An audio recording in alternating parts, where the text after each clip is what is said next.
Hello and welcome back to Pure Michigan Sports. Christian Peck-Dimit, Alex Deimel, and for the first time in 2025, we are bringing you all of the sports news in the state of Michigan. It's a little bit different today. We're splitting it up, so we're doing Michigan sports, as in University of Michigan sports today.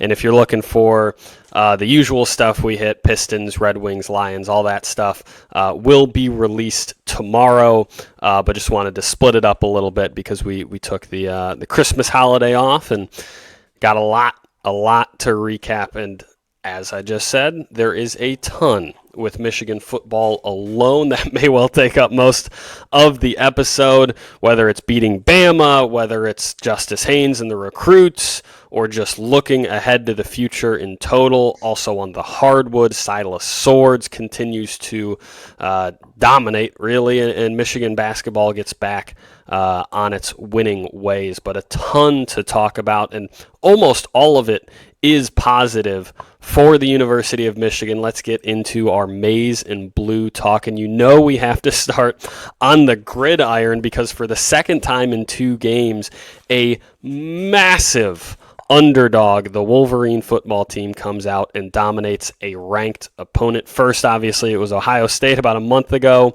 and then showing no rust, well, a lot of rust offensively, but showing, we'll say, no lack of momentum from that game. They came out and beat what was the number 11 team, AP-wise, in the country, 19-13, massive win. Overall thoughts from this game, Alex? Obviously, it wasn't one going in that either of us were feeling amazing about.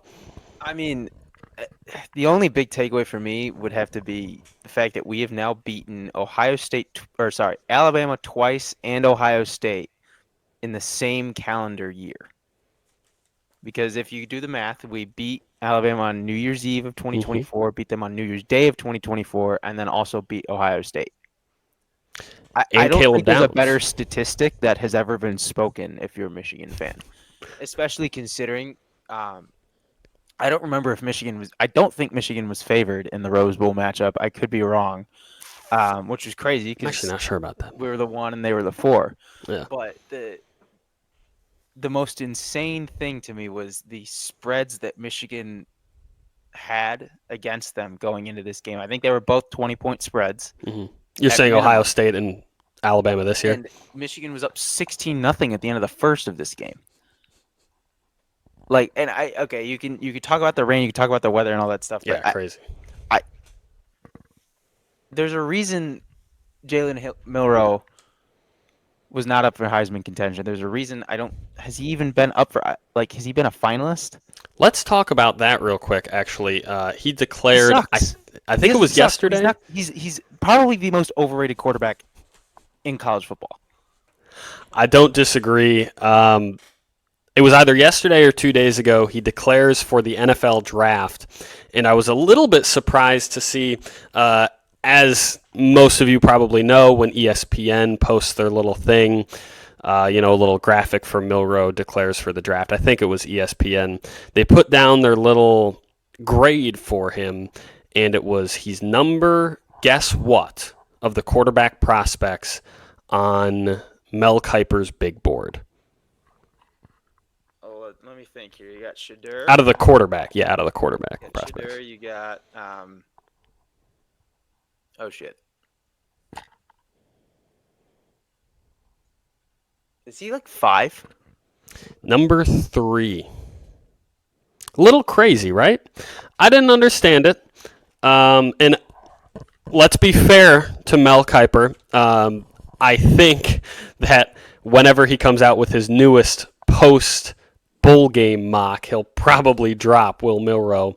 But he was pretty terrible in this game, basically from the start. You mentioned it being 16-0 after the first quarter, and you can call it because of the rain or because of whatever, but it was a awful start for Alabama, and really it was that start that ended up doing them in. Their first 4 drives for Bama in this Michigan game: turnover on downs, fumble, pick, fumble. That's 3 Jalen Milroe turnovers and a turnover on downs. Those are your first 4 drives, and resulting from those 4 drives were 16 of Michigan's 19 points scored in this game. That's pretty incredible. And what's, I think, even more incredible is what that sort of implies about this game, which is Michigan's offense once again was physically unable to do anything, particularly when it came to its air attack. 75 total passing yards, 73 by Davis Warren, and number 2 of those passing yards came from our favorite linebacker under center. And I think it just spoke to how much this game was similar to Ohio State, or similar to that game between Michigan and Ohio State, where some early mistakes, some red zone, or some, in your own territory turnovers turned into Michigan points, and then immediately Sharon Moore, upon getting that lead, I don't know if, it got cold out there from the rain, his balls shrunk up. He just, everything close to the vest, everything's run game, everything's conservative. It was run, pass on a 3rd and long every time down, and it was a bunch of terrible offense. But it was playing the field position game. It was not taking any risks, and it was leaning on what was, I think, the best part of this game for Michigan, which was its defense. Wink Martindale has now had back-to-back games with phenomenal defensive performances out of that unit, holding, obviously, Ohio State to a great number, and then Alabama to 13 points. I think, correct me if I'm wrong here, but Wink Martindale was not exactly a Michigan. Let me get there. The brain is not working. It's been an early morning. Michigan fans were not fans of Wink Martindale. I mean, you can't not be a fan anymore. I think he single-handedly saved his job. Right? Think about,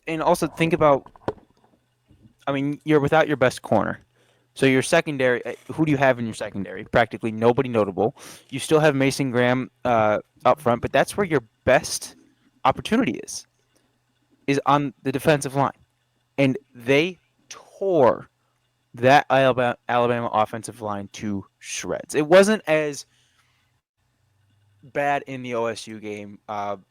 They were able to kind of handle it. I don't remember Will Howard getting sacked too many times. I just remember him playing terribly and being an awful quarterback overall.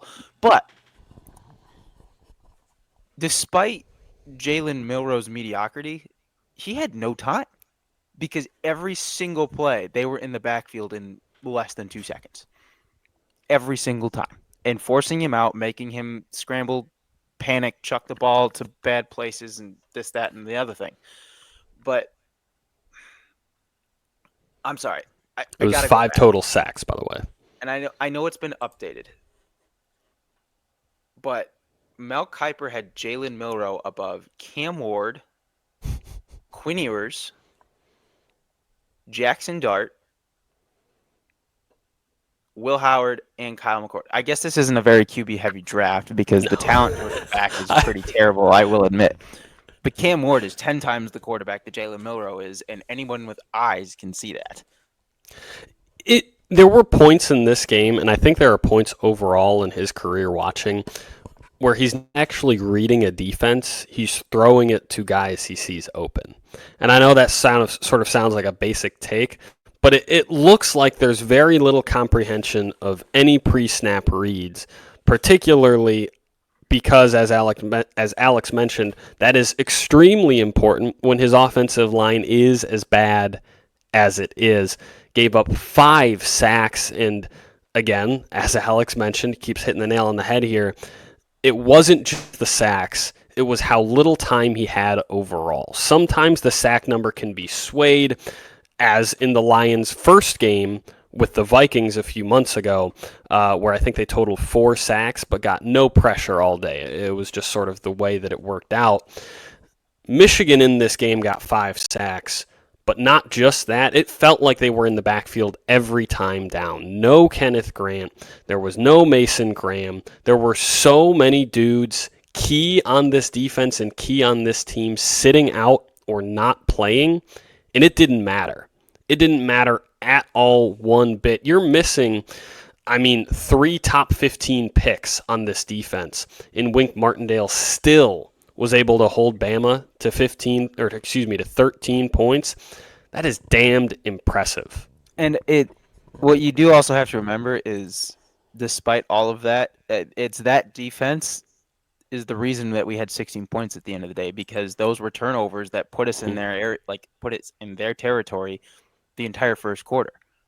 I don't think I don't even know if I'd have to think back. I don't know that we had I know we didn't have a touchdown within that, like within our or starting in our territory and driving down. I don't even know if we had a field goal from that. I got something for you. Those 16 points that we keep mentioning in this key first quarter for Michigan, the scores came on field goal, touchdown, field goal. The field goal drive, 17 offensive yards. The second field goal drive, 7 offensive yards. The touchdown drive, 16. The third field goal, 3 yards. Out of those 16 on that third one, 13 was from one play, and that was the scoring play. Crazy. So not a lot to be desired in terms of offense here, but not a lot neat. I don't think it was one of those where you went in expecting a huge offensive game. But this is where the entire time I'm sitting there just thinking, I cannot wait for Justice Haynes. And that's not to, shine down on what Jordan Marshall did. He came out, he did his thing, he had 100 yards. I am, though, looking forward to, if you watch this guy play, and I know we're talking different skill levels here, but the comparison is going to be there because they went to similar colleges. Justice Haynes, with that wicked first step, is giving Jameer vibes so heavily. And you know what? I got to disagree with you a little bit. Not in the praise for Justice Haynes, pardon me, because he does give that almost Jameer vibe where I think he'll be very useful out of the backfield, and I think that he'll be able to affect the game offensively in a lot of ways. But I don't think we can look over this Jordan Marshall game. True freshman, 100 yards, obviously took him 23 carries, but I think we're going to end up seeing what has become more popular throughout college ball, which is that two-back system. The two-back what we're seeing with the Lions, man. Absolutely. I'm right there with you. My question is who do you it's easy right now to say that, okay, Jordan Marshall would be more like, and if we're going to compare it to hypothetically the system that the Lions run, where you have Monty as kind of the bully back, and then you have Jameer, who it takes one step and he's a ghost. You want to say that it would be kind of Justice Haynes filling that Jameer role and Marshall filling that Monty role. But this is also a team with a lot of running backs. I know they did have Cole Cabana leave and go to Western. That came out of nowhere. It was also weird. Originally, everyone was saying he committed to Minnesota, and then the next thing you knew, he had signed with Western Michigan out of like that. Duke Mayo Bowl champs, Minnesota. Thank you. Pardon? Duke Mayo Bowl champs, Minnesota. Shout out Mayo Bowl. Yeah, a little respect on their name. But no, I wonder, and even in college football, I wouldn't be shocked if they split carries with another back, because obviously you have way more people on or way more running backs to choose from, and if they want to keep bringing in these 4-star guys like Michigan seems to ever since Bryce Underwood came into the play, we very well could see another guy. And I'm not saying that again, Jordan Marshall, it was a great game, he did well. He's played in 3 games this year. He's seen time in 3 games.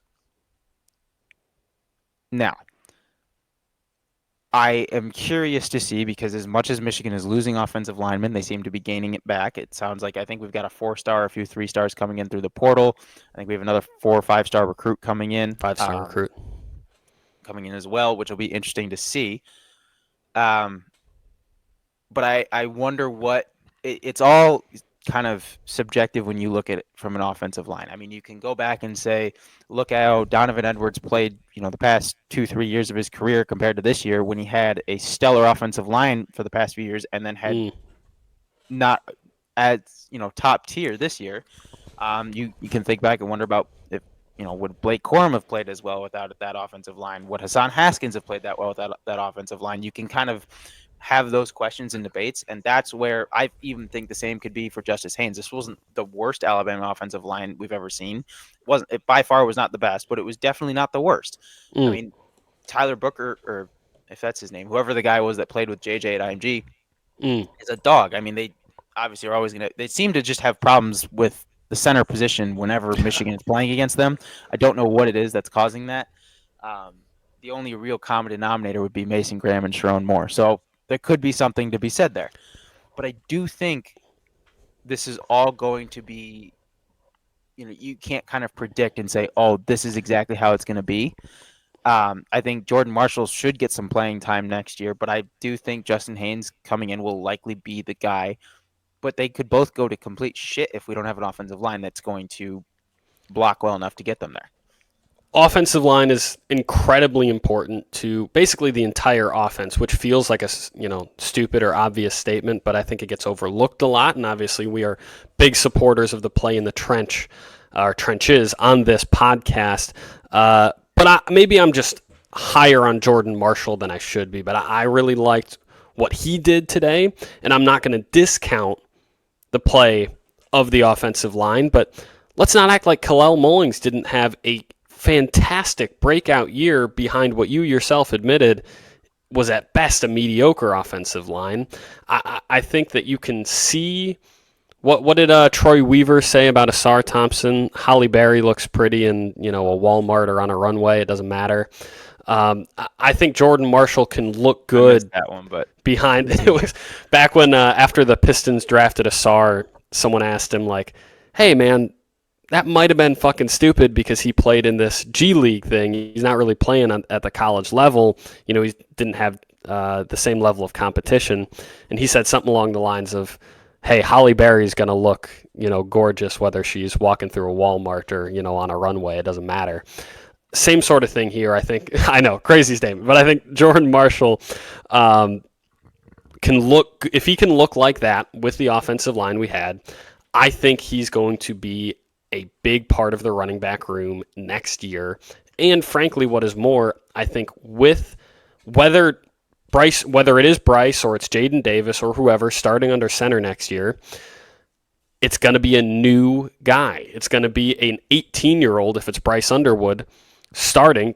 Give him the best offensive line play. Give him the best running game you can to help balance his sort of learning curve into college sports. It'll probably be a heavy run game, at least for the first half of the season next year, no matter who we have under center. So give Justice a bunch of carries. Give Jordan a bunch of carries. Spring game, practices next year, that'll all figure it out. But I think that Jordan Marshall had a nice little sort of coming out party, no pun intended. I do think it's also important to realize that this is all going to be under, in a way, a brand new regime at OC. You've got Chip Lindsey coming in from UNC. He was their OC and QB coach. I don't know if it was like a Belichick push out. I don't know if UNC has hired a new offensive coordinator or what the deal is there.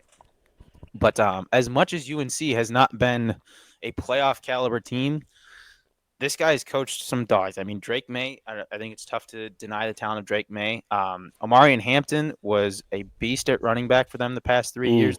He's developed and coached some incredible running backs in his time there. He's been around for, I think, what does this say? He brings 27 years of collegiate coaching experience to Ann Arbor, including stints as head coach, OC, and QB coach. This guy is clearly coached talented guys. He was the head coach at Troy before going to UNC. The offense ranked 21st nationally in passing yards, which for a team like Troy, that's pretty damn good. So I think it'll be interesting to see, how this will be kind of the test to Sharon, is because everybody left from last year. Now he's finally starting to bring in like his guys, and now he's got guys that are notable I think Wink stays on. It'd be very tough to fire him after these past 2 games. Agreed. I think the defense will be a little interesting. Obviously, you're losing Mason Graham, you're losing Will Johnson, you're losing Quentin Johnson. Stewart. Yes, you're losing. Wait, who did I say? Jonathan Stewart. No, I just was adding to your list. Oh yeah, you're losing a decent amount, and that defense is a position that we haven't seen a ton come in necessarily.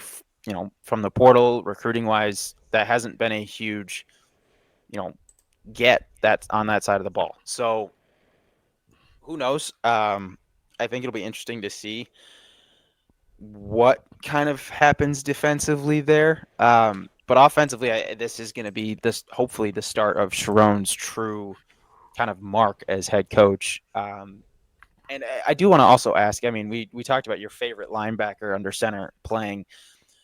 Does that kind of show, and this seemed to be the question all over Twitter during the game, does that show that there is a lack of faith in Jaden Davis?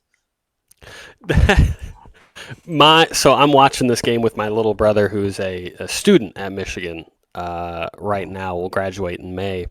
But he was having the same conversation where Orji, after he threw that awful interception, I think it was 3rd down and long, and he just forced it into what should have been triple coverage, a throw that no other quarterback would ever make. And we both sort of looked at each other like, where's Jaden Davis at? We looked it up. He did redshirt this year, but he's still allowed to play and it not affect his eligibility. It sort of actually gives, and I don't want to make this comparison because I know it's a dangerous one, it gives shades of Alex Orji. Because do you remember last year when he would come in 2-3 plays a game? That's would be not this a comparison. I know. I don't mean to make it in that way. I'm just saying it gives similar vibes where Orji would come in and make these little game-changing plays, and then it sort of got to the offseason, and the NCAA football game loves him, and Michigan fans sort of think, all right, it's time for Orji to shine, and he's so talented, he was so highly recruited, he was so great in high school, and you sort of go, oh, he's not starting. We must have a really good quarterback instead. Here comes Davis Warren. Oh, he's not so great. And then you start thinking, oh, maybe we weren't starting him because he's that bad.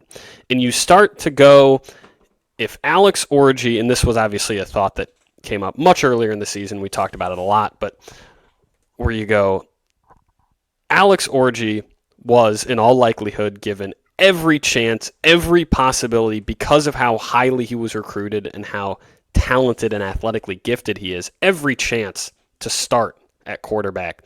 And he was just so bad that he didn't truly earn it. Not to start the year. He was only put in once Davis was benched. I'm not saying that Jaden Davis is the same way, but it does make me worry that, there's a little bit less talent than some Michigan fans think is there. Okay. I just had a bit of a revelation here as I'm looking at the Michigan roster from this year. So QB room, as far as obviously this has changed, but at the start of the year, this was the QB room. You had Anthony Arnu, who was a senior I've never seen play before, barely had heard of. Jaden Davis as a freshman. Jaden Denegal, now transferred to San Diego State. He was a junior. Alex Orji. Jack Tuttle, who obviously I think it was retired, right? Now. Yep. Yeah. And then Davis Warren. 1, 2, 3, 4 out of the 6 QBs in that room are from California. Let's stop recruiting California quarterbacks. What, you're saying just because Bryce is from Belleville, I'm making the correlation here that JJ wasn't from California. When was the last time we had a good quarterback from California? And what we've had, not great. So maybe let's just stop getting QBs from California, and then all of our problems will be solved. When we get to the California slander, it usually means that it's time to pivot topics. So let's just real quick hit the recruiting. We danced around it and we sort of half mentioned it a little bit throughout the show. But some nice portal gets and some nice recruiting gets over the last few weeks since we last had a show. Justice Haynes became official. Obviously, that was something that, we've known for a couple of weeks now, but he officially signed or committed, I think it was yesterday, actually. Got another couple of nice kids. Donovan McCulley is interesting, a kid who only played 4 games for Indiana before he stopped, potentially to sort of save his eligibility, but wasn't with the team for the majority of the season, is now See who we got transferred. 2 hours ago? No, I didn't. Clemson defensive lineman transfer Trey Williams, 6'2", 315-pound defensive tackle who spent 5 years at Clemson and is spending his last year of eligibility in Ann Arbor. He was ranked the number 10 defensive lineman and the number 104 overall player in the portal. Recorded 14 tackles, 3 for loss, and 2 sacks in 14 games this season. Kind of not all-star level numbers, but brings in some experience that your new guys, your Nate Marshalls, your other young defensive linemen don't have. So you're not rushing to play them at the start. True. And honestly, the one good thing about what Wink did, there's a lot now, but the majority of the season when he was getting, criticism, one of the good things that Wink did was one of those sort of rotation styles at D-line and even a little bit at linebacker where Graham and Stewart, these guys aren't the only ones getting a ton of snaps. So we are going to have a number of guys who are, yes, young, but aren't entirely inexperienced to start the year next year. And obviously the Clemson kid is a nice get. He immediately becomes the second best kid portal-wise that we've gotten behind Justice Haynes. Also, we mentioned it a little bit, but Nate Marshall was mentioned as far as recruiting out of high school. We got a lot of back-end kids defensively, a lot of corners, a lot of safeties, so hopefully giving Wink some sort of nice fodder for the cannon next year. And then Andrew Babalola, hopefully I'm saying that right, out of Overland Park, Kansas. The 3rd best offensive line recruit in the nation. He's a 5-star. He's supposed to be absolutely fantastic. Depending on where you go, he's either a 5 or a 4-star, but 2 of them have him at a 5-star. And that's obviously a stellar get. He's an O tackle, and that is just great for what we lost in the portal, which is a couple O linemen, and then obviously after the play we had up front offensively. Mikey Keene is apparently who's competing with Bryce Underwood for the starting job. Yeah, the transfer from, what is it, Fresno. UNC? Fresno. He started at UCF, then went to Fresno. Just under 2,800 passing yards, 18 touchdowns for 11 interceptions. A 47.5 QBR this year. I told you, no matter who is starting under center. Not terrible, but I mean, it's a pretty big jump from a 6-7 Fresno State team to Michigan. And hopefully we will have some more talent at the outsides to put around him, and he'll succeed. We haven't talked about that, and I feel like we don't even need to talk about this from like a who we're getting perspective, but just from the lunacy of this. We have a Buckeye. A Buckeye, I guess, legacy is what I guess you would call it, coming to Michigan. Yeah. And you see, it didn't get a word. If you don't know what we're talking about, Kirk Herbstreit's son, I'm blanking on his name. I apologize for that. But a quarterback who isn't on the top of the recruiting list, but certainly isn't at the bottom, committed to Michigan. Didn't hear a thing from Ohio State. None of Kirk's Ohio State friends or family ever reached out about him, and it sounds like there was a little bit of, rightfully so, a bit of, I'm blanking animosity. It pissed him off. Like, yes, there's animosity. Well, he's got another son at OSU right now, I believe. Yeah, so it's like, what? Is he that bad? He can't be that bad. No, I think, honestly, Ohio State fans that I've talked to just aren't big fans of Kirk right now anyways, because Kirk has been critical of Ohio State's fan base, as have most people. No shit. But there's a little animosity there, so I think people are sort of trying to ignore that. But all in all, a really positive few weeks for Michigan, both on the field and off it. And obviously, we're going to be very excited throughout this offseason to sort of look into the quarterback battles and the news we get out of the spring game and then training camp. I do want to spend last 5 or so minutes, and I know this isn't Michigan football, but I have never rooted harder for Ohio State in my life than I have been in this playoff. The fact that there is a chance, there is an opportunity, especially considering. Also, can we talk about how crazy it is that every single team with a bye lost? Yeah. Every single one. You would have to think that points to don't give the conference champs buys, just give them auto bids. Yeah. But the fact that we could see Ryan Day next year makes me just about the happiest man alive. Does it really? Because no, I'm asking genuinely. Does it actually genuinely make you happy if Ohio State wins this chip? Not happy as in, well, it's one of those where I'm happy because I can't wait to beat him again next year because he just can't figure Michigan out. But at the same time, it's still a losing season. You did not win the biggest game of the year. I'll be so real with you. I think it's awesome. I'm one of those people, though. Yeah. No. I get where you're coming from, and I'm leaning towards agreeing. But an OSU chip would make me crash the fuck out. I would be in shambles. I'm sure it will crash out when it happens, and then I'm going to sit there and remind myself that this fraud is going to be back next year, who cannot find his way around this team. And this is where I know everybody who isn't involved, if doesn't have a stake in the rivalry, thinks you're a lunatic.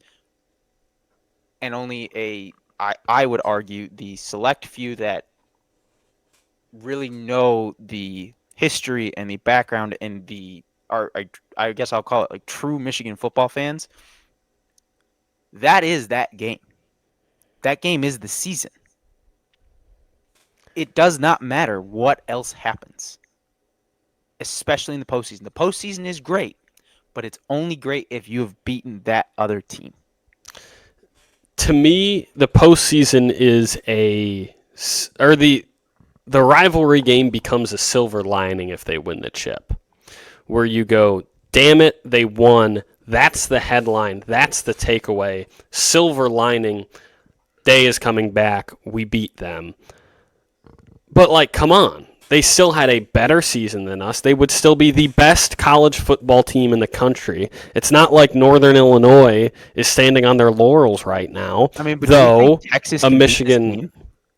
No, absolutely not. Texas has looked incredibly sad. They've looked incredibly soft. There isn't a team that can beat them left. No. Probably not. Oregon. I think Notre Dame can make it. I think Notre Dame can keep it close. For sure. I'm a big believer in Notre Dame. I don't like Notre Dame necessarily, but at the same time, totally flip side of the coin, it'd be awesome if Texas kicked the shit out of them. It would. It really would. I'm never gonna I'm never gonna be mad at seeing my rival lose, but at the same time, there's still the fact that there's even a silver lining in Ohio State winning the national championship is an accomplishment. It's enough in of itself for Michigan fans. No, that's fair. And that's fair. One of those where you're not really going to get it if it's one of the, I know I sound like one of those jackasses, but you're not going to get it if you're not involved in the rivalry. But that is the season. That's the season where Ohio States are still going to look back and say, wow, we literally won the national championship, but we couldn't get it done against the one game that we put everything towards. Mm. And that also, it can go back to, people have been arguing over the past few weeks, is that why they lost? They put too much emphasis on this game and they choked. Or is it kids, they had too many guys come in that didn't understand the importance and then tried to understand the importance and then they choked. You can come at it from any different angle. The main point is the only goal that either team sets out is to beat the other. And that's not a new thing. It's been like this for years, decades. It has been like this for decades. These are two teams that hate each other more than any other rivalry in sports, period. I think that's cool. Something that's cool to say in practice, or in theory, and then you get to practice, and every team's ultimate goal is to win the national title. So I think they will have absolutely achieved their ultimate goal, no matter what you want to stand on about. Tough enough. Like,